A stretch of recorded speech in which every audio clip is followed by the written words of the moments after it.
Good afternoon. My name is Garrett Hamilton, and I'm going to talk to you today about a risk I have identified on the Penn State University's campus and how we could manage it. But before we get into the risk, we need to know what risk management is first.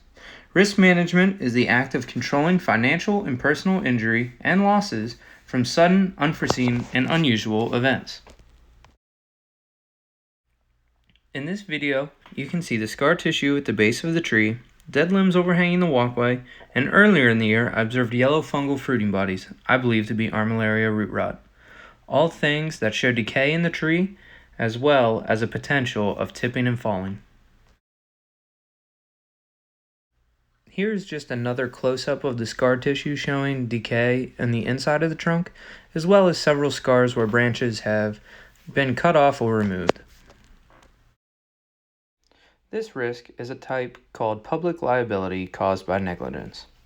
I classified it as this because if there was an accident, it would be an accident, even though participants could be injured or even killed.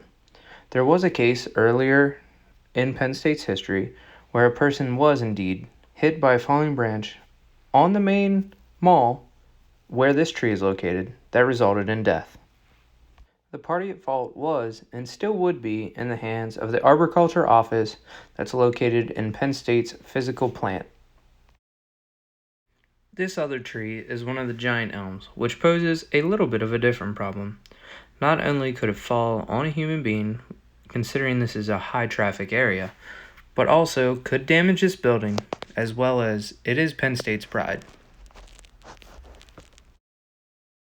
But since this video is about risk management, how about we just jump right in? First, you have to ID the risk. I would do this by having arborists of Penn State survey and perform tree risk assessments on trees, especially ones in high traffic areas like this. After identifying your risks, then you have to determine what you should do. Maybe it should be taken care of right away. Maybe it should just be included in insurance. I personally would have to list them, but this is all decided by frequency of the accident and the cost that the accident would bring. After evaluating the risk, then you need to take risk treatments into consideration. I personally would take the proper steps, whether that is pruning, removing dead limbs from trees, or cutting them down completely. These are all things you need to look into and honestly would vary depending on the tree.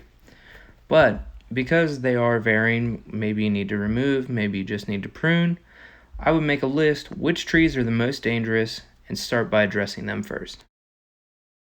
After you look at the treatments for risk, what you need to do is you need to actually do the work. You need to actually implement the plan. So, after you've got your list, you've determined what you need to do at each tree location, then you need to do it. Whether that's hiring new arborists, hiring more arborists, maybe an outside arborist crew, depending on the workload and if it's too much.